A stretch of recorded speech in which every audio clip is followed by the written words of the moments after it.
It's a weird question. Definitely see a lot of dyslexia. Luke doesn't shut up. I actually haven't seen hardly any of the cats that are normally here, and there's like 10 of them that are roaming about. I'm a guest. Listen to half. You're in it. Didn't listen? That boy. 3, 2, 1. Welcome to Geek-Cetera, the only podcast that we know of that has a super friendly. I'm your host, Wildjosh, and I'm joined with DarkEagle, and of course, everybody's favorite super friendly. But that's not all. Not everybody's favorite. We have a guest this week. And his name is Division, a.k.a. Jared. Say hello, everybody. Hello, everyone. In this episode of Geek-Cetera, Super Friendly defends his hate for Guardians of the Galaxy Volume 2. DarkEagle dials back on his Disney is taking over the world paranoia. And I talk sports. Now, let's get geeky. Hey, business owners. Would you like to sponsor a segment on our show? Email us at geekcetera@gmail.com to find out how. The first segment for tonight, in a past week, we get a few minutes to talk about what geeky stuff we did since our last episode. And we're going to start with you, Super Friendly. What kind of geeky stuff did you do this week? Well, first of all, I want to take a moment and thank everyone who's still here. I wasn't sure we were going to get to episode 4. We're getting through some of the poor audio quality things, and we're making strides. Yay! So thanks for sticking with us. We're looking forward to doing a lot more. I'm not sure if you guys had noticed, Josh and myself have gotten new microphones, and we're going to continue to work on getting Luke his own microphone. Actually, so you haven't even mentioned it. It literally hasn't even been said, Luke, you should get a mic. It was just, hey, we got mics. Well, wasn't it heavily implied when we got our own mics? Well, I didn't get the implication. Well, I think you really should have. I mean, come on. Sure. But really, let me just get into what I've been doing this past week. We'll get the ball rolling and get on with everything else.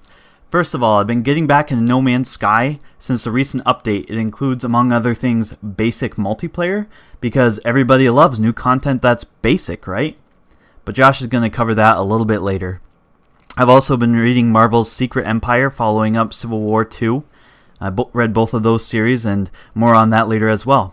Next up, I watched The Founder on Netflix. I won't get into it too much because it's not very nerdy, but it did make me stop my McDonald's patronage. It's about Ray Kroc, the quote-unquote founder of McDonald's who started franchising McDonald's, and his story, and I gotta say I really didn't like it. I'd like to interject. Yeah, so not a very geeky thing per se, but I totally agree. Horrible. That guy is an absolute jerk, and it was unbelievable to watch how much he screwed over those really nice guys who actually started McDonald's. Yeah, I saw that movie myself, and I went on a McDonald's strike afterwards, but the draw of the McGriddle was too strong, and I gave back in. Yeah, it's too bad. We're losing good guys by the day. You know, they didn't get my money for about 2 weeks, though, so take that. Good for you. McDonald's. Yeah. Good for you, yeah. But anyways, if you plan on watching that movie, plan on not wanting to go to McDonald's again. What really bugged me about that movie is you watch it, and you don't even realize until about halfway through the movie that you're rooting for the bad guy, and you really don't want to be. Mm-hmm. And then the end of the movie comes, you're hoping for some resolution, and it doesn't come. The bad guy just wins, and it left me feeling empty. Also, I watched the Boss Baby movie. I thought that was pretty good. That was on Netflix. For those of you that haven't seen it yet, it's on for PlayStation Plus users at 99 cents right now. It probably won't be by the time this podcast goes out, but it was, and I paid $3.99 for it, and then the next day it was 99 cents. Wasn't too happy about that. Also, I'm impressed with my wife Sarah. Last week she listened to the Revan and Darth Bane audiobooks, and she really liked them. She ran out of things to listen to, picked them out on her own, and loved them, and I think that's awesome. So those audiobooks aren't canon, right? No, they're not. No, canon. they aren't at all. Okay, I didn't think so. I do love a lot of the stuff in the Old Republic. I just wish it would be canon.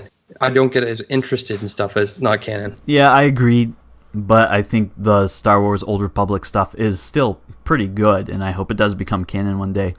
Another thing that I want to bring up, it's me and my wife's 5th year anniversary. Big milestone. Congrats. Congratulations. Nice job. That's awesome. I'm surprised it lasted this long. Yeah, I know you are. And one of the things that I'm going to lose is when we hit 4 years of marriage, my new joke became that we've been married 4 years and years and years and years. And Sarah just hated that joke, so I'm going to have to retire it. She's happy, I'm not. Last thing I'm going to talk about is I listened to Thrawn.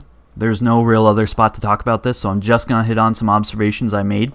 First of all, does a southern accent, Luke, maybe you noticed this, but Vantos had a southern accent in the book, and does someone with a southern accent represent those from Wild Space or the Outer Rim?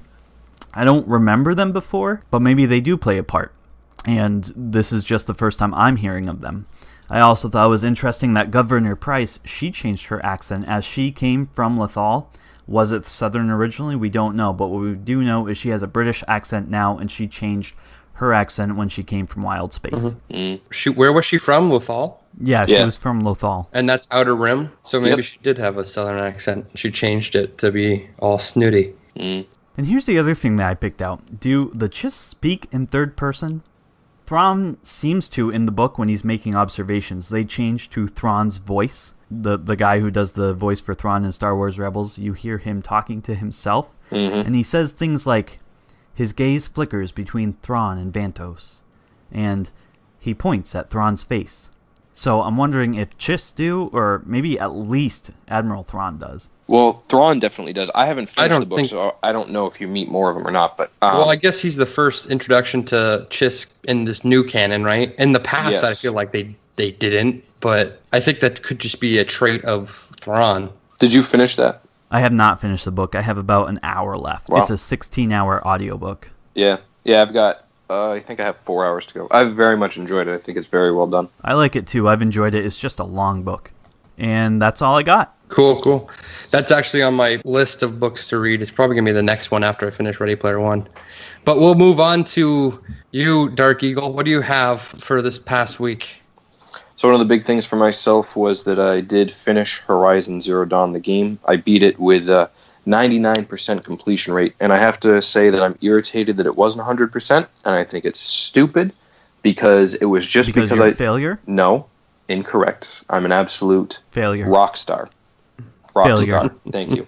But anyway, the only reason I didn't have 100% completion is because I didn't own the Shadow Rattler, which the Rattler is a dumb weapon, first of all, and second of all, it's kind of a tough weapon to buy when I realized right before the final mission that I didn't have it because I actually would have had to go out and hunt some boar and I think a turkey to get some skins, and I just didn't feel like doing it. So finished with 99%. My overall feeling of the game is I really liked it. I thought the story was very cool. You kind of could predict what the major thing was, but then as the details were filled in, it was very neat, very interesting how they did that. My one knock on the game is I wasn't as interested in the side quests as I am in a lot of other games that I play. For whatever reason, they just didn't grab me. I wasn't interested in them. I did them to level up, and because I'm a completionist and because I wanted to have 100% completion. So there were a few side quests that were phenomenal, that I thought were really well written and very intriguing, and I was involved emotionally with the characters and cared about the outcome, but a few of them I didn't care about at all. So that was the only thing that I had to say bad about it. Well, you did a 99% complete, so I'm guessing you did the Hunter's Lodge stuff? Yeah, that was one of my favorite quests of the entire game. Hunting Red Maw was very cool. That was the best one I think that was in the game. I thoroughly enjoyed that. And that was a side quest. It wasn't even like a main quest. Some of the main quests I don't think you needed to finish that were ones where you could get other allies for the final battle. But this one was a side quest with Red Maw. It was really well done. Did you go through and get the 15 red sun or blazing suns? Yes, I did. That must have been a pain. Most of them I could get on the first or second try. There were a few that were incredibly difficult for me. For me, it just took understanding what it was. One of the hardest ones is the one where you have to shoot off the Ravager's gun, use it to kill a Ravager, or shoot off the Thunderjaw's disc launcher and use it to destroy the Thunderjaw. Mm-hmm. Those were kind of difficult. I enjoyed those. I felt like they were a test of skill, and I liked how they kind of showcased different ways that you could take down creatures and kind of taught you how to be good at hunting some of the machines. And speaking of great games, I wanted to bring this up last week. There's a game called Crashlands on iOS. When I was on vacation for a week, I played a lot of it with my cousin. It's not multiplayer, but we were just chatting as we were playing. Really cool, kind of a crafting exploration game. It's got a comedic storyline that's just kind of random and crazy. You're hunting down creatures, and when you destroy the creatures, you get parts that allow you to build different weapons and eventually different forges that build stronger weapons. It's just, for whatever reason, it's super addictive and a lot of fun. It's a simple but long, it's not short, game with a lot of just a lot of fun crafting in it. I think when I got it was $5, but that was probably a year ago, so it might have come down in price by now too. I started Infamous Second Son. I was a huge fan of the first Infamous, not as much of the second one. I really, for whatever reason, connect with this universe. I loved the stories from the first one, so I'm looking forward to playing the rest of this one. Wait, isn't Second Son the second one? Yeah, I thought Second Son was something you had already played. No, Infamous Second Son is the third one. Did it come out for the PS4 and not the PS3? It did. It came out. It was a launch title. Maybe it was something I got from John. Probably. Yeah. It's in John's list of games. I just got a PS4, though, maybe a month ago, so for me it was kind of new. It came out 3-4 years ago now when the PS4 launched, but I hadn't personally played it, so I was pretty excited to actually get my hands on it. Okay. I didn't realize that was the third one. And the last thing is probably something none of you guys have heard of, I'm not sure, but it's an anime that I really enjoy. Loved the first season, My Hero Academia.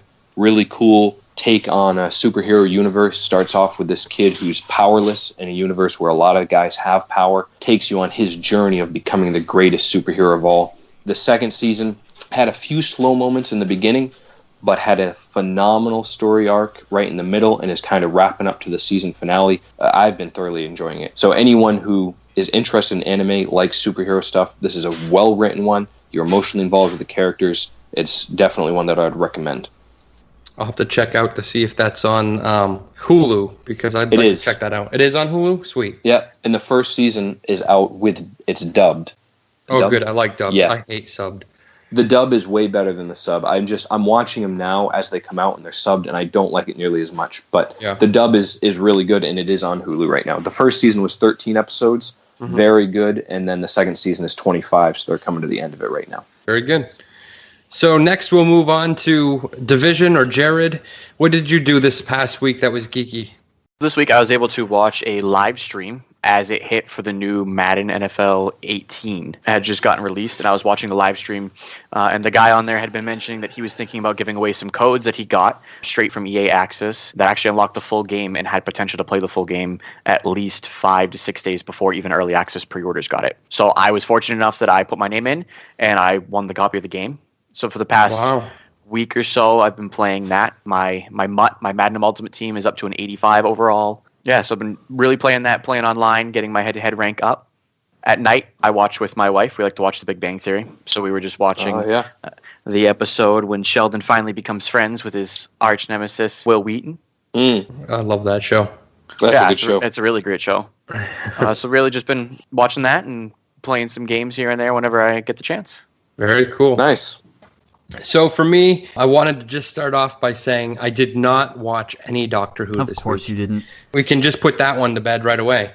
And then I started listening to Ready Player One audiobook, and I'm about a quarter of the way through. Speaking of Will Wheaton, it's being read by Will Wheaton, and he does a really good job with it. I started listening to a new podcast, or new to me anyways. I think it's been around for a while. It's called Stuff You Missed in History Class. So if you love history like I do, then I think you'd probably like this. The episodes are generally between 30 and 45 minutes, and I find it very interesting. And then I played a very good amount of Horizon Zero Dawn, moving along in that game. Then Jared kind of beat me to it, but I'm really getting excited about Madden. I don't know about you guys. It just came out yesterday, and I actually was at the store, and they were all sold out of Madden. They only had the GOAT edition. That one was like $80, and I wasn't going to spend $80 on a game. But I am kind of excited about it. Seeing that it has Tom Brady on the cover, who's my favorite player, I'll probably get this one. I haven't gotten a Madden edition in quite a long time, though. Worth every penny. I like this Madden more than any other Madden that's ever come out. Jared, you spent exactly 0 pennies on that. You already told us that. So I know we don't talk about sports very often on the podcast, because generally sports aren't considered geeky, but really they could be, because you can be a sports geek. All of us actually on the show today are big sports fans. Yeah, Josh, but I want to make a point there, because we can think that sports are geeky. Now, we might not be talking about the latest game that went on, be it Red Sox, Patriots, whatever, but we can talk about geeky things. I think fantasy sports can be considered geeky. Yeah. And you just talked about Madden. Madden's a video game. Video games are geeky. So while we might not be talking about the latest news in sports, we can definitely bring sports up. Absolutely. Yes. It looks pretty good. And they have a story mode this time, which is, I think, the first time they've done that. Yeah, the first night that it came out, I unlocked the story mode, and I was able to finish the story mode within, I guess, a full 24 hours. I was fully done the story. You don't play a lot, but it is a great story to go along with it. Not to spoil anything, but it will tug at your heartstrings in certain parts of it, which you wouldn't think from a Madden game. Jared, do you ever see your wife? I No, mean, he probably doesn't. when I go to sleep and she's already sleeping, yeah, I do. Like what? You kick her to the bedroom while you play video games? She has a tablet or something? Yeah, I can do that. I can do that right now, and she doesn't get mad, so it's okay. Yeah, that's messed up. So does the story mode kind of play as like a tutorial for the game, or is it just... They actually brought in, because you play as one character, so you play as Devin Wade.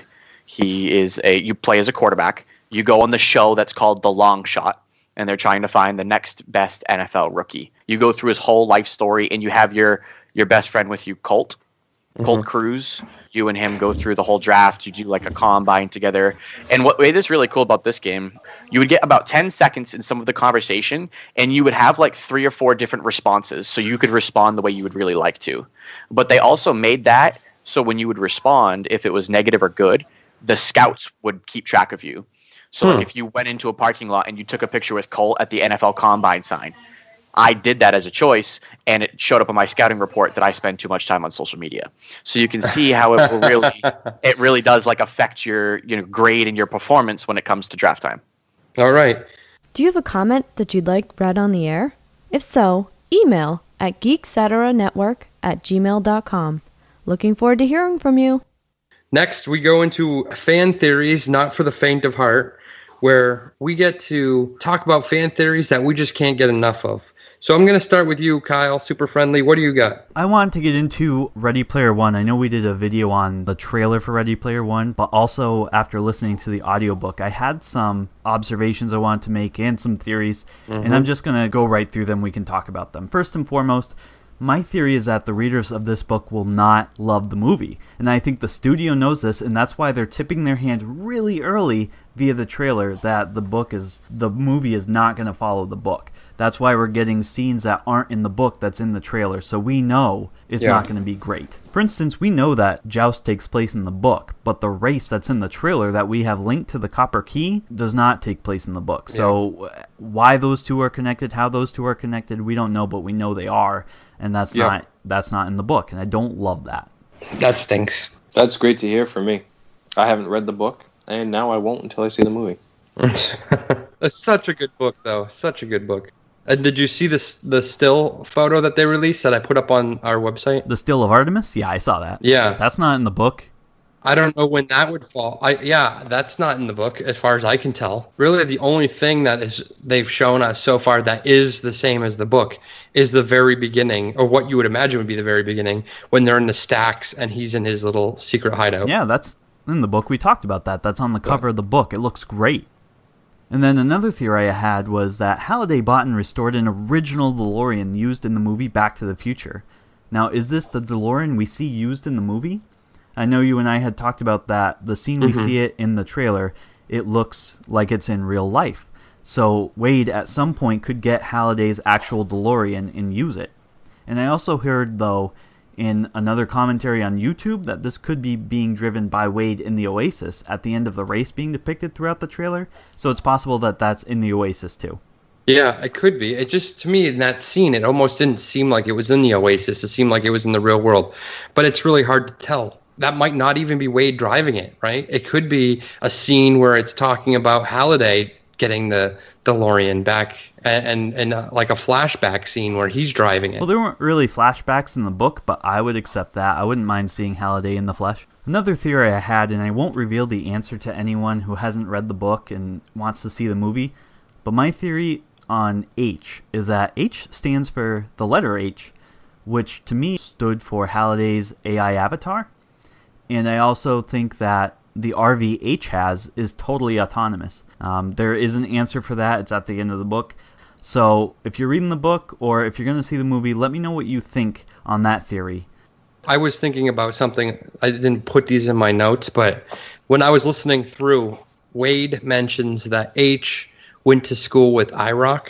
And since there's such a question around H and who H is, Yep. I was thinking because Wade talks about how when you go to school you have to use your real name and all these different things, wouldn't IROC have known the whole time who H was? No, I don't think so, because H gave the school a fake name and fake photo when he went to that school.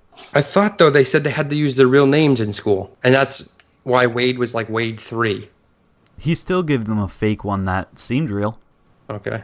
My last little theory is that now that we know Ready Player One is getting a sequel, I imagine that the pivotal decision whether or not to press the big red button that erases the source code for the Oasis, it's going to be something Wade has to consider and possibly even does in this sequel.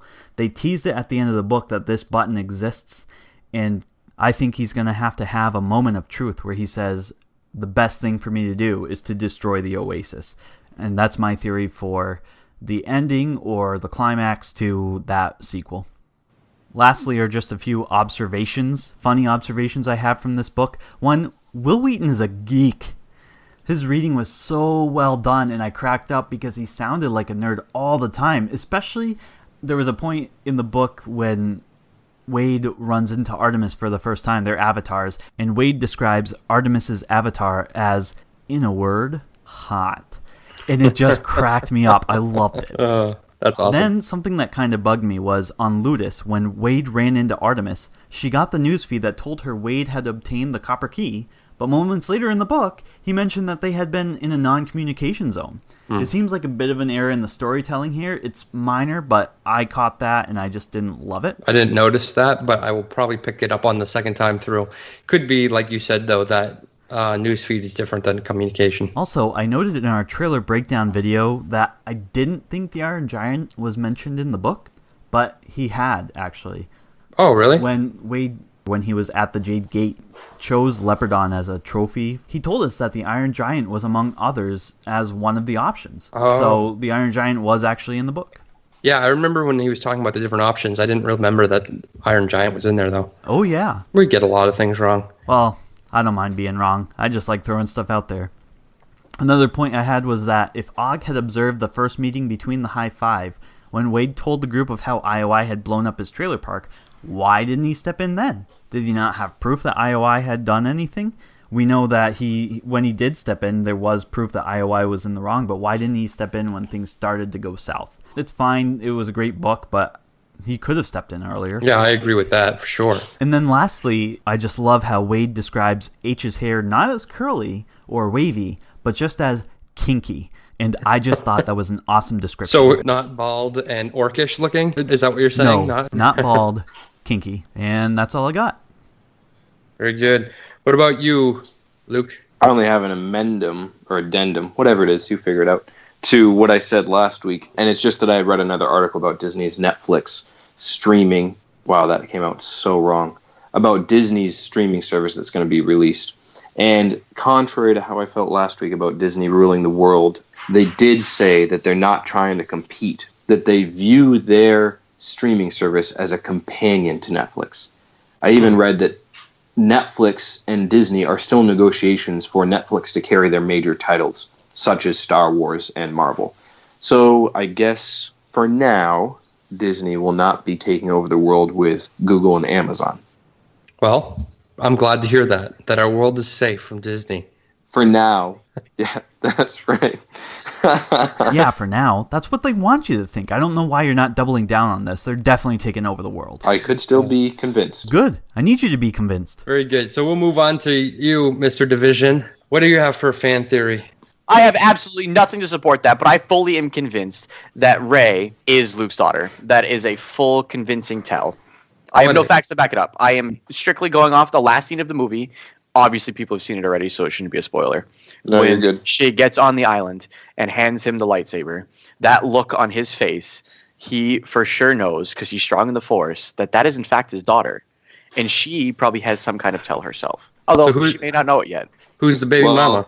Yeah, exactly. I mean, do we remember Kyle's theory? Because I just feel like there has to be something there. Yeah, that nearly broke our podcast in the first episode.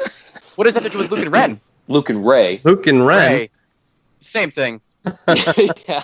They could have produced a child. You never know. Disney's going to ruin it somehow. Jared, did you see the how it should have ended at Luke hits on Rey at the end of the trailer or whatever it is? He says, it doesn't even bother me. Yes. I don't think that's how it should have ended, no. Well, I don't think that's how it should have ended either. I'm just wondering if you saw it. That's not the question. It's a YouTube. No, I did not see that. Well, anyway, we'll that would move have been on. perverted for him being his daughter. A lot of people seem to have that theory that she could be related to Luke. I kind of feel like it might be too obvious, like in her face. I'm kind of leaning towards the fact that she's not anybody. She's just some person, just nobody. With the Force? Yeah. Yeah, because that happens every day. Because everyone gets the Force. Why Maybe you'll can't get it it, Josh. Maybe that's possible. I don't buy it. I think I already have it. Okay, but here's the thing, guys. You got to look at what Daisy Ridley has already said about Star Wars Episode 7, and it's that there are clues in that movie that reveal who Rey's parents are. We should already know. The biggest thing that we can tell from that movie is when she's talking to Maz Kanata, and Maz is telling her, you can't go back to Jakku. No one in your family is coming back, but someone still could. And Rey says, Luke. That is the biggest hint that I can see as to who her family is. So that's why, Jared, I think you're onto something there with your theory. I think she was raised by her parents. Unkar Plutt was her father. No, that's why is wrong. that so odd? Now I'm going to cut you off now. I think, Yeah, so what? You think Unkar Plutt is going to lose a bunch of weight and come out as Simon Pegg? And that's going to be her nice, dad? that'd be cool. No, see, I think it's more telling than that if she said that. I actually didn't know that, to be honest. If she said that she's somehow related to Obi-Wan, because she hears Obi-Wan's voice at the end of her little adventure there, touching Okay, but the she also lightsaber. heard Yoda's voice. Oh, there we go. There you go. Yeah. Well, maybe they created her, as Force ghosties. They used their Force ghosty magics. Well, That's you know exactly what's what going to happened. happen. I know exactly what's going to happen. And Yoda's going to let her know the truth that she is his progeny when he's Correct. standing on top of that giant pillar and she's No, practicing her lightsaber dueling. We figured it all Yeah, out we now. should work for Disney. We could write Star Wars. Yeah. We could. So I Thank have you a for that, theory. Jared. Thank you, Jared. Very nice. I have a theory. Well, it's not really a theory. Obi-Wan Kenobi movie has been revealed that they're going to do one. And I think we have to give props to Kyle for knowing this ahead of time. So good job, Kyle. You got this I one right. suppose. Now, I the don't only care. Things do fly. Nothing has been said whether that's going to have anything to do with cloning or old man skin cells or anything like that. Because it won't. But But you know it I was could. just curious what you guys thought for time frame on this. Really, what I think is there's only 3 possible time frames that they could choose from. Before Episode 1, a prequel of what he was doing before he decided to take up training as a Jedi. The Clone Wars, a mission he goes off on during the Clone Wars, or in between Episode 3 and 4, which I think is probably the most likely candidate. As But- do I. What do you guys think? I mean, there's tons of stuff in the Clone Wars that they could cover. Missions that he could have went on, things that he could have been a part of. As far as pre-Episode 1, we don't really know much about him before Episode 1 at all. I do got something to say about that. If they do anything pre-Episode 1, I would love them to go back to the Star Wars Jedi Apprentice young adult books and pull stories from there. Really loved that series when it came out. I don't think I read the whole thing, but what it did was it followed Obi-Wan from when Qui-Gon chose him as an apprentice on. They had some really great characters, some really great stories. They had a villain called Xanatos who was Qui-Gon's original apprentice, and also Obi-Wan's rival from the Jedi Temple, Brooke Chun, who went on to become an apprentice to Xanatos. So if they do anything from pre-Episode 1 Star Wars, they have to do this series. I don't want to see them do anything Clone Wars related because I think those stories have already been told and they're great already in canon. And I think the most likely scenario is it's going to be post-Episode 3 or pre-Episode 4 with Ewan McGregor. He has already said he would love to come back into that role. And I think that's the most likely scenario. Yeah. If I didn't know that Ewan McGregor was linked to it, the article I had read said that he wasn't, or that he hadn't been talked to about it yet, or something like that. I don't know. If he is linked to it, then I think you only have one choice, and that's between 3 and 4, because That's he's what I actually expect. probably the perfect age to do something in there. Mm-hmm. But then it made me think other characters that could cross paths with Obi-Wan and an Obi-Wan movie. If we're going to pick on just Episode 3, Episode 4, We know that Yoda is at that time one of the only other Jedi that's still in existence. Would Yoda be in it?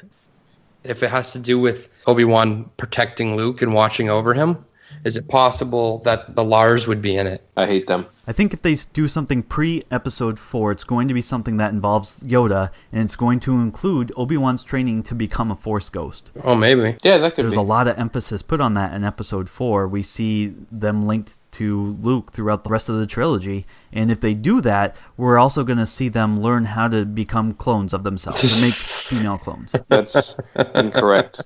No, there was no cloning there. If there's anything, it's just the little Force ghosty powers. Yeah, Luke, but they could. No, they don't. But they could. No. But they could. No.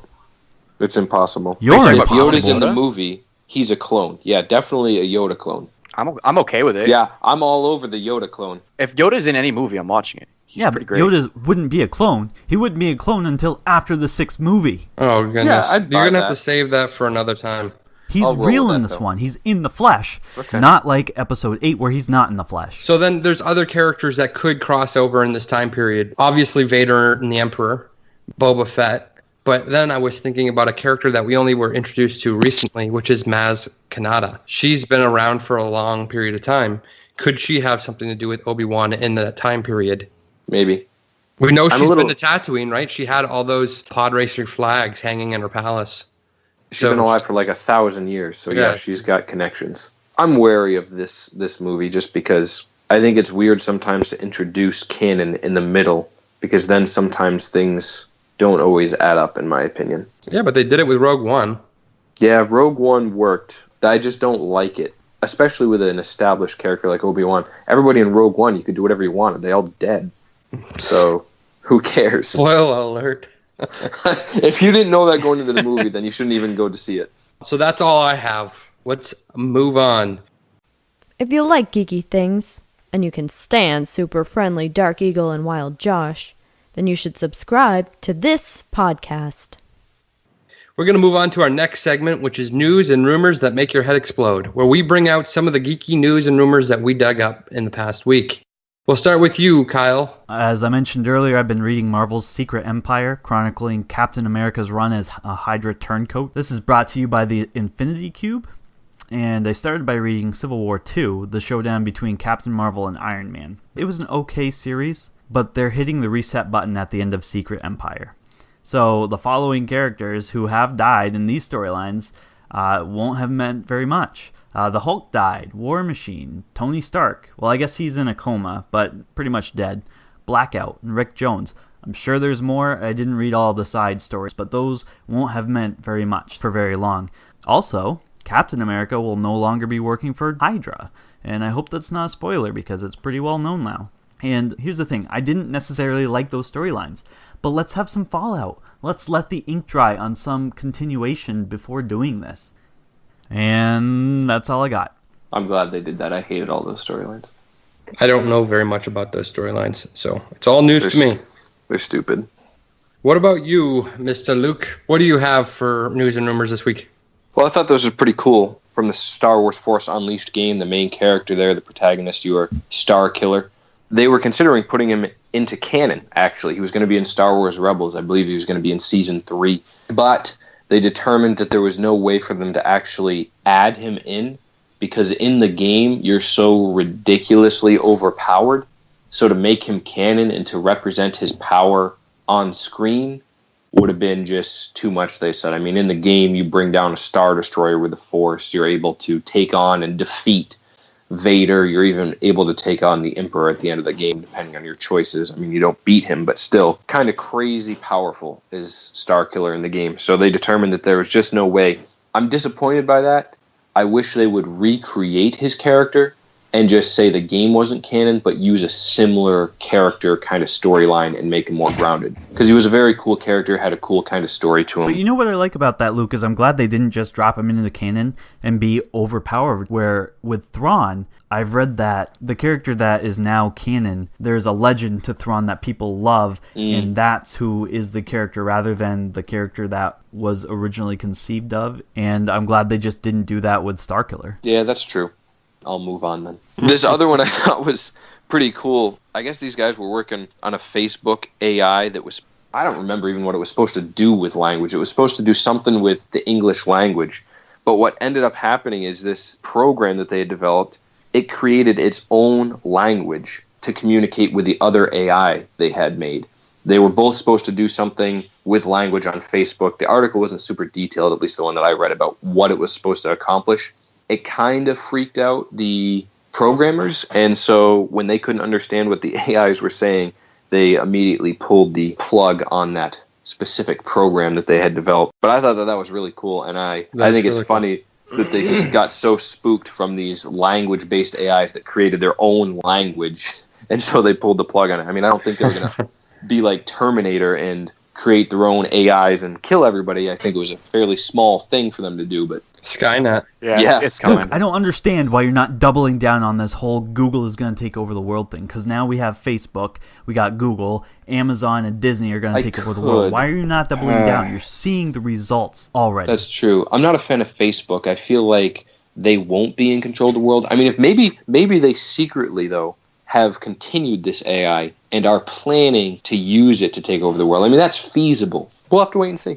My last one is kind of stupid, in my opinion. I hate it. I think it's ridiculous. First of all, Avatar came out a while ago now, and they've been saying, James Cameron has said forever that they're going to do a sequel. And I keep hearing about it. It never happens. Well, that's because it'd be terrible. Well, you're wrong about that. I don't know about that. Yeah, that's clearly wrong. You're going to need to sit and shut your mouth for a minute. And so, as I continue, not only now does James Cameron claim he's going to do a second, he's claiming he's going to do 5 overall. Wow. Which is ridiculous. I don't see 5 movies worth of material. Yeah, that's because 5 is too much. 1 was too much. If Fast and Furious can do it, I think anybody can. Oh my goodness. The Fast and the Furious is dynamite, of course. Anyway. That's what I want to see. Let's bring back Avatar, crossover with Fast and the Furious. We're going to have 10 great movies with the same villains. Well, as an actor, I actually like Stephen Lang a lot, but not as the same character. That would be stupid. Thought he was pretty obviously dead at the end of the first one. Yes, you're stepping on my... I haven't even gotten there. Anyway, I keep getting stepped on here. Sorry. So, what's your point? The point is, not only is there going to be 5 of these movies, but everyone will have the same villain, and that villain is the guy who clearly was stabbed in the heart at the end of the first one. And it's the same dude. Stephen Lang is his name. He was in a really cool TV series, like Terra Nova, which had just 1 season, but I enjoyed the series. That's about it. That's all I had to say about it. I just think it's ridiculous. I mean, I like James Cameron. I like a lot of the movies he's directed, but this just seems ridiculous to me. Interesting. And we'll move on to what I have. Kyle, you hinted at it earlier, No Man's Sky. One of the news items that I picked up was update 1.3 Atlas Rises. This came out now last week. This update is going to bring quite a few things. To name a few, it said it's going to have an additional 30 hours of new story content. It has limited online co-op. So I don't know that I would necessarily call that multiplayer, but limited online co-op. Also, a new alien race, some visual improvements, new missions, and better mapping and waypoints. I'm not really positive whether I'm going to go back to this game, but it sounds like you've made the choice to go back to it, Kyle, and check it out a little bit. What do you think so far? Well, like I already said, I don't love the multiplayer. It's just really basic. They added 30 new hours of story content, but I guarantee you most of those hours are going to be spent just traveling, trying to get the missions completed. I haven't seen the new alien species. All in all, it's not great. I'm probably not going to stick with it. It's a lot about just collecting a lot of inventory. Yeah, they're great. They give you base building to store inventory, but it's nothing earth-shattering, and it probably won't last for me. Let's see. Yeah, this game, I thought this game was going to be fantastic. They're finally bringing things to the game that should have been out when it released. It's 2017. Like, when you make a game, this game shouldn't be made to add the good stuff on later. You should give us the product that we want now and not take our money and waste it away. I agree. That Yeah. does sound really sad. So it doesn't sound like I'm going to be going back to that game. No. That game, that burned a bridge for me. Me too. So overhyped, you pay for the money. The game has no point. There is 0 point to this game.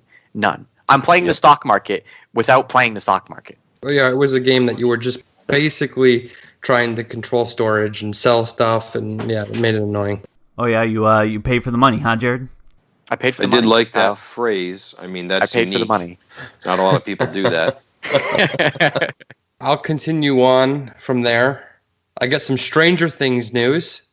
The Duffer Brothers recently said in an interview that Stranger Things will end with season 4. Since season 2 is going to be released in October, that means we still have 3 seasons left of Stranger Things. Hopefully, since they're setting the end date this early on in the show's run, they'll be able to finish the show without any unanswered questions. I know we all want shows to run for 10 seasons and be excellent, but if it's going to run for that long and they're never going to answer anything, it's just not good. You end up getting what you got with Lost. Yeah, who likes 10 seasons? I hate shows that go that long.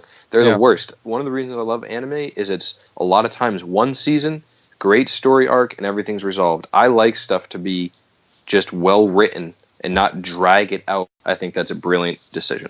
Yeah, me too. I'm looking forward to the next one that's coming.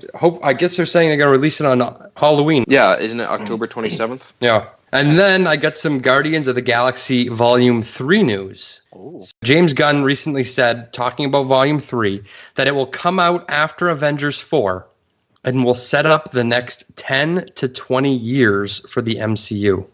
That's insane. You figure after this Thanos story arc that's been running for how many years now, that they're going to go another 10 to 20 years with the story arcs they got? I'm not really sick of it yet. I know some people are, but...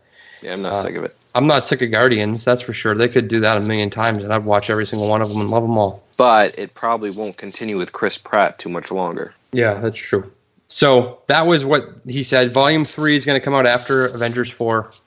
But then he also mentioned that they're considering adding Nova to Volume 3. So yeah, that would be cool.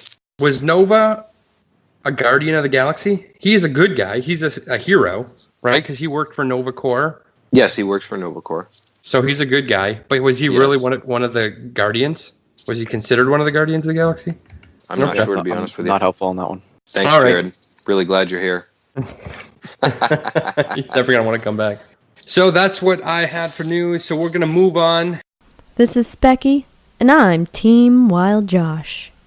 Keep this show rolling. We'll move into movie trailers or just trailers, where we talk about trailers that we saw that we're looking forward to seeing or playing. The reason I added that little asterisk of playing at the end is because my movie trailer, or my trailer that I'm going to talk about this week, was the Star Wars trailer for Battlefront-2, the game trailer. And they just released a trailer, and it was all space battles, and it went through the different space battles throughout the universe of Star Wars, and it was really cool. They had Poe and Yoda and Maul all in there, and the graphics looked really cool. Coming out soon-ish. I think I'm going to pick this up for sure. Yeah, that's happening. I loved the first one. I liked the first one, but I wanted single player, and we didn't get any single player. So this one, I'm really excited about. We're going to get a single player campaign out of it. My all-time favorite out of this whole series, and it's funny now because you look back at the graphics and it's like, whoa, how far have we come? Because it came out on the PS2. But my all-time favorite in this series was Battlefront 2. If they remastered it and released it, I would play it nonstop. It was great for its time, and it's the best in the series, hands down. Correct. Oh, man. Yeah, sure was. I don't like the new Battlefront. It's mostly because I am a hardcore fan of Battlefront 2, and I just can't get over the difference. So what do you have, Luke, for movie trailers? I watched the movie trailer for The Gifted, which is basically a TV show. I think it's on FX. It's basically a TV show that's a take on the X Factor comics, which was kind of like a spin-off of the X-Men. Now, truthfully, I'm in the minority here, I think, although maybe not among us, but I haven't really enjoyed any TV adaptations of Marvel. I don't care for the dark tone of the Netflix series. I don't care for Marvel Agents of S.H.I.E.L.D. I liked the first season actually was horrible. The second season was pretty good. And that was about all I liked of that show. And then, what's the other one? Oh, Legion. And I never really got into Legion on FX either, although his character is very cool. It just wasn't my kind of show. So I'm hoping that this one is the first one that really gets me as a Marvel-based television show. And the trailer does look great. The X-Men were my favorite comics growing up. And it has some of my favorite ones in it. So the rundown of the main characters, Thunderbird, Polaris, who was Magneto's daughter, green hair, the magnetic powers, always enjoyed the comics that she was in. Another one that I really liked is Blink. Her teleporting powers were showcased slightly in X-Men Days of Future Past. Showcased really well, actually. I thought it was very cool the way that they showed her using her powers. Different actress, doesn't take place in the same universe as the X-Men movies. It looks like it's way later because they talk about the X-Men and the Brotherhood both being gone. That it's kind of just small bands of mutants. The other mainstay of the show is Eclipse. Basically, I think he burns things, if I remember correctly. And the two young kids who were in it, I'm not sure if they're actual comic book characters, because I don't recognize them. It's Lauren and Andy Strucker. Is that like Baron Von Strucker? That's what I was wondering. They have a family, though. Like, it's based on this family. The dad works for, like, the Sentinel program. And then it's discovered that his kids, after one of his kids get bullied in school, he freaks out and his powers show themselves. And then his daughter comes out as well as having these mutant powers. And so then they go on the run, and they meet up with those other ones, Thunderbird, Polaris, and kind of then are working together to try and survive this Sentinel program while they're being hunted and killed. So it's got an interesting premise. You sure it's not Stryker? No, Strucker. Yeah, Strucker. Yeah, I was thinking Stryker at first, too. I'm like, he's in the X-Men universe, but... Yeah, it is Strucker. It sounds really cool. It comes out, I think, the end of September. Looks like it's got good special effects, like they're not skimping on the budget.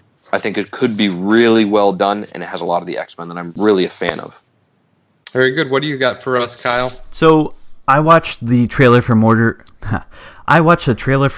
on the Orient Express, and I believe it's a remake based on the Agatha Christie novel by the same name. It's a solid trailer. It looks like it's going to have some great cinematography, but I'm really most excited for the cast. It's a good ensemble cast. You got William Dafoe, Johnny Depp, Daisy Ridley, Michelle Pfeiffer, Penelope Cruz, Josh Gad, Dame Judi Dench, and Olivia Colman.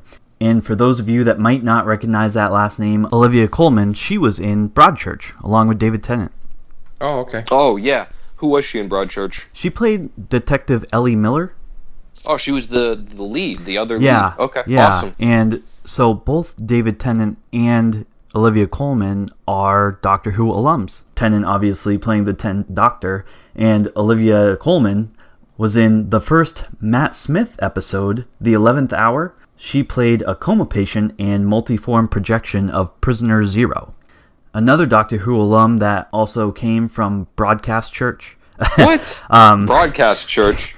Came from Broadchurch, excuse me, is Jodie Whittaker, who played Beth Latimer in Broadchurch. Kyle, take another drink. That's hilarious. And I'm excited for Johnny Depp as a player rather than the leading man and possible taking over the spotlight, but I think as an ensemble player, he's going to be fantastic, and I'm looking forward to this movie. I'm happy to get excited for a suspenseful movie that's going to be well done, and hopefully. I'm very optimistic about it, looking forward to it a lot.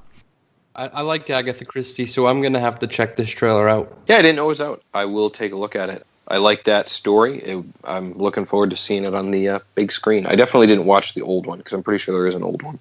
What do you have for us, Jared? Did you watch any trailers recently that you'd like to talk about? Yeah, I watched the Star Wars The Last Jedi trailer. I think it'd be really cool. I love Yoda, so any way that you could drag him into a movie would be great. So if he did tell Rey what was going on, or not his Padawan, but he was her mentor, I think that'd be a really cool concept in the movie if you could get him involved. I was also reading an article that they exposed the first two First Order vehicles of the movie. I like it when it comes to stuff being bigger and better all the time. So they mentioned that there's a new AT-M6. Some of the things that it was mentioning is it has a multi-caliber 6-laser cannon on the back, and they tried to tell you to picture that it's a mobile heavy artillery walker that is way bigger than the standard AT-AT, which we all know was already massive as it was. This probably could be Disney trying to make things bigger and better to take over the world like Luke's perspective was, changing things that way. And they also went bigger and better, and they made the First Order Dreadnought. The Dreadnought is a mandatory 4-class warship, has 2 enormous orbital, yeah, you know what I'm trying to say. Orbital, there we go. Autocannons. And it actually measures out to be 25,162 feet long. So I'm looking at it. I just pulled it up, and it's ugly. I don't love it. Which one are we talking about here? This new Star Destroyer looks like a giant piece of pizza coming at you in space. Oh, that's horrible. Do you remember the Dreadnought class starship from Star Wars Into Darkness? where you had the Enterprise and they were up against the Dreadnought class and it was just huge. And it wasn't that attractive, but it was just immense. Yeah, it was That's ridiculous. what I think that the Dreadnought class warship will be in the Star Wars movie. And I think that's actually pretty cool. You can see that You Disney's implied making that it was everything that. bigger. I mean, they made the whole Death Star thing again, and it was like 5 times the size of the other one. Do you think they're compensating? I mean, it is Disney. They know that they can't do a good job like, the original writers would. I like the first movie. I mean, the movies aren't Yeah. bad, but you took that the wrong way. You got to get that like paper mill air out of your respiratory system. You got to get that red hair gone. Just for our listeners, in Luke speak, if something isn't terrible, that's actually quite high praise. When he says it's not terrible, he really liked it. That's kind of true. That's about right. That's all we have for movie trailers. We're going to move on to the great debate, which we've been hinting that we're going to do this for like the last 3 weeks, but we really haven't gotten around to it. So we're going to do it tonight. This segment is brought to you by Geek-Cetera. Geek-Cetera. Girls give us fake phone numbers. We're going to talk about Guardians of the Galaxy Volume 2. It was just released yesterday on Blu-ray and DVD, and the digital copy came out about a week earlier. I'm going to try to remain calm throughout this segment. I wouldn't. Don't bother. We'll try. I watched it again today just because I had not seen the movie since it was in the theaters. And after watching it today, I thought it was wonderful. I smiled the entire time. It's just so good from the beginning to end. There's no bad parts. I couldn't figure anything out. The only thing I just shake my head at, but when they crash on that planet and Drax is hanging out from a cable and he's hitting every tree on the way down, I'm thinking there's no way, don't care how super you are, is going to survive entry into an atmosphere while you're hanging out of a cable on the back of a ship and then hitting every tree on the way down and then just get up and laugh and be like, that was awesome. That's the only really thing I could say. This Drax should have been dead. The real Drax, the first Drax I remember in the comics, that would have been nothing. Really? Yes. I thought Drax in the comics was a human that lost his family and got all tattooed and was on a vendetta. That's the new Drax. The old Drax was genetically engineered to destroy Thanos, and he had, at times, cosmic-level powers. That's the one I grew up remembering. But besides that, I really can't say anything bad about it. I mean, I love all the music. The soundtrack wasn't as good as the first one, but it has one of my favorite songs all time in it. Mr. Blue Sky from ELO. I love ELO. That band is one of my favorite bands of all time. The fact that they start the movie with it, it just makes me happy. So I'll say my feelings. I agree with Josh. However, I do have one thing I hate about the movie. Probably one of the only reasons that I don't like it as much as the first one.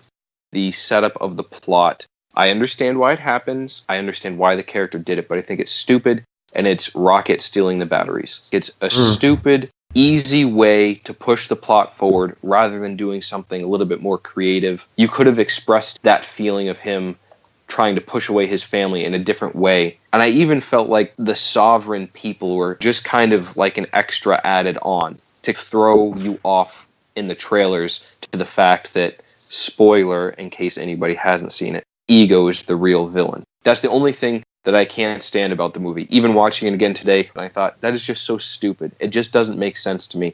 I did love the rest of the movie. Sometimes I think it's too silly, because I don't like my Marvel movies to be too silly. There's a few spots where I'm like, yeah, it's just a little bit too much for me. But most of the humor is just so subtle. It's just in sync with what's going on, and it cracks me up. I don't have many complaints about it, except for those two minor things, and I forget about Rocket stealing the batteries minutes after it's happened because I'm just captivated again. I don't like it as much as the first one. A lot of my friends think it's as good, but personally, I think it's just a little bit lower on my scale. Guardians, the last scene in the first one when Peter holds the Infinity Stone and they all reach together and touch. I just love that scene, and it makes that movie, I don't know, for whatever reason, it gets me all excited, and I always love seeing that scene and Ronan's shock on his face before they just obliterate him. And Quill's beautiful speech. I don't even remember how exactly he puts it, but what he says there, I love. You mean that awesome speech where he says, "We're the Guardians of the Galaxy"? Yeah, that was epic. Yeah, that's about it. Now that you say it, though, there's one last little part he might throw in there. But anyway, for me, Guardians of the Galaxy 2, slightly lower than Guardians of the Galaxy 1, but I love both movies. Jared didn't see it. Yeah, so you guys essentially just spoiled the movie for me. Well, you're an idiot if you didn't see it, and if you even came on this podcast without having seen the sequel to one of the greatest movies that has ever been in the theaters, I'm not sure that you deserve to continue living. It didn't work out, all right? I'm sorry. Yeah. I gotta say, too, watching it again, that relationship between Drax and Mantis is just the best. It's so funny. It is hilarious. And then, the way he treats her. Oh, it's just great. And Baby Groot has to be the cutest thing I've ever seen in my life. It's just amazingly cute. I don't think I'm looking forward to older Groot because I just want him to stay a baby forever. I agree. He's super cute. He's kind of awesome. Oh, he's so good. And when he's trying to go and get the prototype Finn for Yondu, and he's coming back with other stuff. Oh, man, it's just wonderful. My favorite is when he comes back with a severed toe. That just cracks me up. Yep. Jared, it's very disappointing that you haven't seen it. Jared, I'm very confident that if you had seen it, you would love it. Yeah. How could anyone hate Guardians of the Galaxy 2? I mean, exactly. We're going to find out right now because we're going to move on to our friend Kyle, Super Friendly, who had a different opinion. We'll see if he's still our friend after this. Oh, we'll be friends. All right, I'm going to start off with the things that I liked. First thing I liked was Nebula, played by Karen Gilliam. It doesn't matter. She is also a Doctor Who alum. Can you tell I really love Doctor Who? She played Amy Pond. Isn't it Jillian? Yeah, Gilliam. Sure, something like that. I don't know. Whatever you say, Luke. Agreed.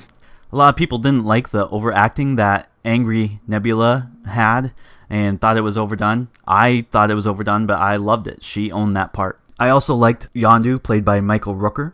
And also, for those of you that didn't know, I just like this because I like Mighty Ducks. But the CGI stand-in for Kurt Russell was Aaron Schwartz. He played Dave Karp in The Mighty Ducks, and he played the lead, Jerry Garner, in the movie Heavyweights. Also, like both of you, I did like the music. I thought the music was very well done. Mm-hmm. The first thing I'm going to get into that I did not like was CGI Kurt Russell. We just talked about with Aaron Schwartz stepping in for him. Why do we need him? We're not bringing back an iconic character a la Carrie Fisher or Peter Cushing in Rogue One. So I don't know why we're doing this. It's just Kurt Russell. We had never seen him before in this universe. And they could have had just a young actor stand in for him like Aaron Schwartz, perhaps. The guy who stood in for him as CGI young Kurt Russell. Why couldn't they use him? We didn't need to see a young CGI Kurt Russell. You thought CGI Kurt Russell looked bad? I didn't think he looked bad. It was fine, but we didn't need him. What's the point? It's just a lot of extra production that they could have put money into something else. I completely agree with Kyle here because Ego isn't supposed to age. He's a celestial. He's never going to die. So how come, 30, 40 years ago, he looked super young and now he's aged? There's no reason for him to look aged. He's an immortal creature who's basically a god. So that was kind of weird to me. I did feel they should have just used a younger person if they wanted to show him as young back then. Otherwise, he should have just looked older. Couldn't he have just aged himself purposely so that it would make Quill feel better about having a father that wasn't the same age as him? That brings me to my next point, because let's talk about Ego making Peter feel better about having a father. When they projected David Hasselhoff, they projected him as he is now, as an old man. Not as young David Hasselhoff that Peter would have remembered from watching him on TV when he was a kid. No. They had David Hasselhoff as he is now. Yep. They got lazy with the CGI. Lazy with the CGI? You're right, because they could have swapped CGI Kurt Russell for CGI David Hasselhoff and had Aaron Schwartz It's a plot hole, and I do agree. I didn't care for that either when I rewatched it today, but it was something I could overlook because I didn't. It was literally 2 seconds. I don't care. Well, he was old for the entire movie, okay? No, except for the 2 seconds in the beginning. But when they brought Hasselhoff in for 2 seconds. Yes, that was 2 seconds. Maybe it's a slight plot hole. I really don't even think it's a plot hole, but it doesn't ruin the movie. Okay, fine. But what about the Sovereign? The Sovereign ruined the movie for sure. I agree. I didn't like them either. I said that. I thought that the Sovereign were good, actually, because the whole time I was watching it, I was thinking, how are these Sovereign guys going to be these big baddies that are going to be like the main villain? And I wasn't expecting Ego to turn out to be the villain. Possibly because I don't really know the story of Guardians of the Galaxy that much. I didn't know Ego's backstory. So I was caught off guard when we find out that Ego's the bad guy. Yeah, I don't think anybody who knew comics was, though, because I knew, as soon as I knew he was in it, even though they claimed Aisha was going to be the big bad, I knew that wasn't going to be the case. And that's exactly it. We know that Ego is going to be their father, so why bring in the Sovereign? We see these bronze people or gold people, whatever they are. Why are they here? I love the Sovereign. They're here. They don't make any sense. They would have been fine. It's like I'm watching the movie, and you leave the scene with the Sovereign, and all of a sudden they're back. Why are they back? We left them. We left them earlier in the movie. They don't need to be back. They could have been written out of the movie entirely. I like the Sovereign. They're funny.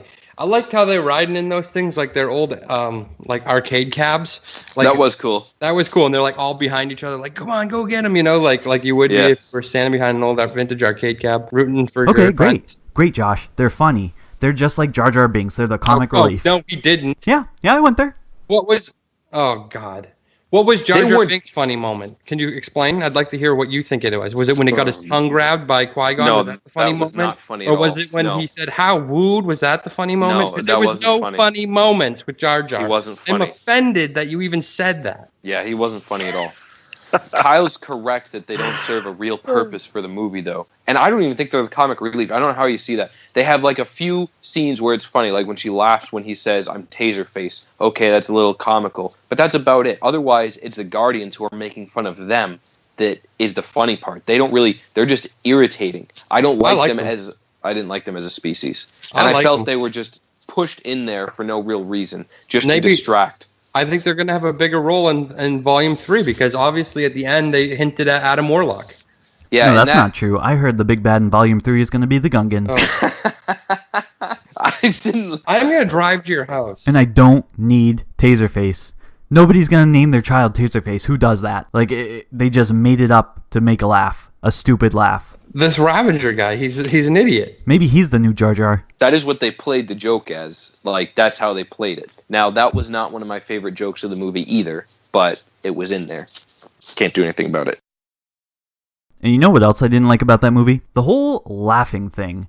It was wicked overdone and super annoying. What do you mean overdone laughing? What are you talking about? Do you not like comedy? I think that you hate comedy all of a sudden. Oh my goodness. I don't need everybody laughing at a funny part in the movie to tell me to laugh. And just Rocket laughing so hard at Taserface, it was just stupid. I like when they laugh along with me. Okay, but hold on. You still had to think it was funny, though, like when Mantis reveals that Quinn is in love and Drax laughs. That laughing was fine for me because that was authentic. Okay, yeah, that was funny. Drax really would be laughing there because he's that kind of a person. That didn't bother me that laughing was going on.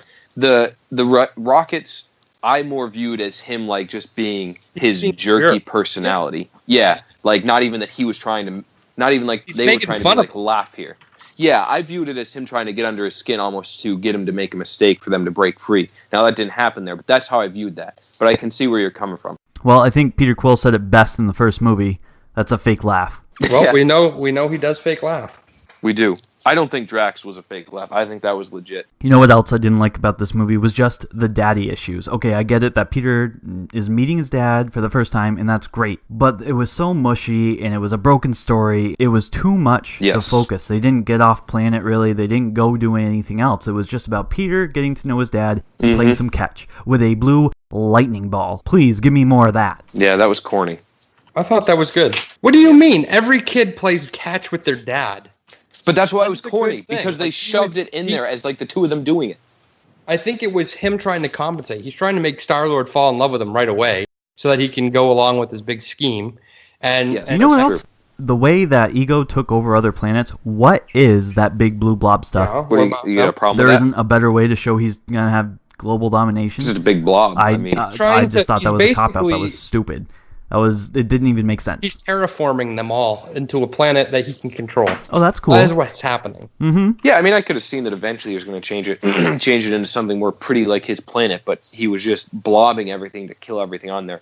But the blob was an interesting effect. I will agree with that. I did feel like the Avengers probably should have been on the scene when that thing exploded all over the town. That would have been a nice touch if they would have done that. It's like they were showing up or something. Exactly. Just a snippet of seeing them fly in or something. And you know what else I didn't like about this movie? And Josh already touched on it a little bit. But when Drax was coming down on that ship, flying down onto that planet, and blowing through the trees. Yeah. Not a scratch on him. Yes. But Ronan the Accuser destroys him Yeah, in the he first movie. Destroys him. Absolutely crushes him. But flying through trees and coming through the atmosphere, not burning up, he's going to be just fine. I will say that was the one part of the movie that I think is stupid. Okay, I do need to ask you guys a question at this point because we've seen a lot of good Marvel movies. But here's the thing. Luke just said that Guardians 2 is slightly below one of the greatest movies that has ever been in the theater. So let's stack that up. Not against movies that have been in the theater, but just against its own MCU films. Where does Guardians 2 land on your list of Marvel movies? Is it in the top 5? Is it in the top 10? Well, number 1 for me is Guardians, and you're talking Yeah. only MCU, so you're not just talking Marvel movies in general. Winter Soldier is my second favorite. Go ahead, Josh. I'm thinking. No, I think Guardians is the first Guardians movie is probably my favorite. Yep. Man, I'm I really reviewing like them the in my first. head. I really like the first Avengers. It was fantastic. I like that I a lot. also Ant-Man. enjoyed Ant-Man was good. I really enjoyed Civil War. There was parts of it I didn't like, but just some of the scenes and the way that they did it, I really enjoyed. I may be in the minority there. I don't know that I ever remember asking you guys what you thought of that. I was a big fan of Civil War. It was in my top 3. I mean, for me, it's Winter Soldier, Guardians Volume 1, and Civil War. Not necessarily in that order. You can mix them up. They can be 1, 2, 3, 2, 3, 1. I don't care. Then I have the Avengers, Iron Man, Ant-Man, Spider-Man, Homecoming, Captain America, the First Avenger, Thor, and then I have Guardians Volume 2, followed by Avengers Age of Ultron, Incredible Hulk, Thor Dark World, Iron Man 3, Iron Man 2, and I didn't watch Doctor Strange. But for me, Guardians Volume 2 is way down there. It's at the top of the movies that I didn't care for that were Marvel. So where does it fall for you? Well, I don't have a list like you do, but if I was to put one down on paper, I think my Guardians of the Galaxy 2 would be further up than that for me. Yeah, But it's higher on your list, so what's it better than? Well, for me, it's better than probably 2 of the Iron Man movies. Right, and that's the same for me. They were at the bottom of my list. But didn't you have an Iron Man in your top 10 there? Was it the first Iron Man? Yeah, it was the first Iron Man. Okay, that was really Is good. the Hulk movie an MCU movie? Yes, Incredible Hulk, nope, the other one, not the Eric Bana one. And for me, that was the only non-sequel that's worse than Guardians Volume 2. Yeah, that's probably pretty close for me. I mean, as I think about it, things you list, I liked this better than Homecoming, just because, like I explained, I wasn't a huge Homecoming fan back in episode 1 or whatever when we talked about that. I'd say it's better than both Thors. Yeah, for me, Thor is just above Guardians. I like the first Thor. Thor 2 was atrocious. I really like the first Thor. So it's a little bit higher up for me than that. It's probably about where Thor is on my list. It's not in my top 5. I mean, you listed most of the ones I love. I'd throw Avengers in my top 5. I'm not sure what my 5th one would be there. I'd have to actually give it some thought. But it's definitely in my top 10, and it's probably not far from my top 5. That's just because, part of that is because I didn't love Homecoming as much. And even the Iron Man movies, I wasn't as huge of a fan as a lot of people. The first Iron Man was good, but I probably liked this better than the first Iron Man as well, me personally. I liked the first Iron Man, but there was some things I really didn't like the ending of the first Iron Man, honestly. I didn't enjoy watching the end of Iron Man be Iron Man without full power and having to come up with some different way to defeat Warmonger or whatever. Loved his origin. Loved seeing the Mark I model as he was busting out of that camp. There was some really great stuff. I just didn't like that about the end. I like to see my heroes fight full power against a villain that is as strong as them and watch them prevail. That was really the only thing, and I know that's kind of petty, but that's the way it was for me. Okay, Luke, but think of it this way. Iron Man started the Marvel Cinematic Universe. Could Guardians Volume 2 start a cinematic universe? Oh, of Guardians of the Galaxy? Yeah. Okay, that's a fair point. No, obviously it couldn't, because it really hasn't connected yet to the mainstream. So I'll give you that. That's a fair point. If you're taking in that larger kind of scope of things, then yes, you're correct. I would agree with that. But as far as a movie I enjoyed watching more, and probably will watch more, it's Guardians Volume 2 than Iron Man. Hands down. But that's kind of what I'm basing my list on, is which ones I watch the most. I have watched Guardians of the Galaxy the most of any Marvel movie, even some of my favorite ones like X-Men Days of Future Past I love. But of any Marvel movie, of most movies that I own, it's the one I watch over and over. Same with Winter Soldier and Avengers. Civil War, honestly, I haven't had a chance to watch again, but I know it's on Netflix, so I got to do that. But that's how, in my mind, I base it. If it's a movie I want to watch over and over and over and never tire of, then that's where I put it. And I could watch Guardians of the Galaxy 2 probably a lot more than I would Iron Man, or for me, Spider-Man Homecoming and some of those other ones. Yeah, I would agree with that. I disagree with you, Kyle, and all of everything you said. But that's the wonderful thing about having a podcast. We can disagree and still be friends. Well, I definitely came away with a couple friends tonight. I mean, I didn't have to make a lot of my arguments. Luke was right along there making my arguments for me. Yeah, I know. I didn't like that. Luke, you were like switching teams here. We came into this thing knowing, like, this is the way the battle lines are drawn. It's me and you. We like the movie. Kyle hates the movie, and we're gonna fight this. And then you were getting swayed over to hating it. No, I don't hate it. I knew those things. You don't like the Sovereign. You don't like the laugh thing. You don't like this. You don't like the laugh thing. You don't like. I didn't like some of the silly moments. Luke will really complain just about anything, though. I will, but you know what I don't have any complaints about is Guardians of the Galaxy Volume 1. I got no complaints about that, or The Winter Soldier, or Avengers, and that's why I love those movies. 4, I agreed with all of Kyle's points, and when I watched the movie, I don't like all of those things. In fact, even I don't love the portrayal of Ego. I just don't necessarily like it, and I feel like somewhat, just a little, his whole story arc is a little rushed for being the, I don't know how major of a character he could be in the comics. And I didn't always buy into, I didn't like that he was necessarily a physical person, but I understand you have to do that for TV, for a movie. But I like the movie as a whole because it cracks me up. And frankly, what really makes the movie, and will always make these as long as they're in it, is the cast. I love Chris Pratt. I love Bradley Cooper's voice as Rocket. I love Tiny Groot. You know, I love that. I love Yondu. Of course, he won't be in it anymore. Michael Rooker. He was awesome. Spoiler alert. Yeah. Well, Jared, now you know. Karen Gillian. She's great as Nebula. I don't remember Gamora's name. I should. Zoe Saldana, is that it? Yeah. Great as Gamora. They just have a great cast of characters that make me laugh. Dave Bautista as Drax. They have a great interaction that crack me up. And because of that, I think I will always enjoy the movies, even if there's plot things and the way they portray things from the comics that I don't enjoy as much. I just like the cast of characters. I agree. I actually really like the cast as well. I think they set up nicely for Volume 3. They did a lot of individual character background exploration that, well, I mean, they focused mostly on Peter Quill, but they did do that for each of the characters in this one. Drax, I would say, the least, but I love the characters. I think the cast is great. Adding Mantis was awesome, and I am really looking forward to that. I know this is probably going to open up a can of worms, but I agree with everything you just said about the cast of characters. And I like Zoe Saldana. I think she's a good actress, but well, I wasn't going to say that, but she yells a little too much. Does anyone notice that? Like, she just yells all the time. She yells a lot of her lines. She just yells.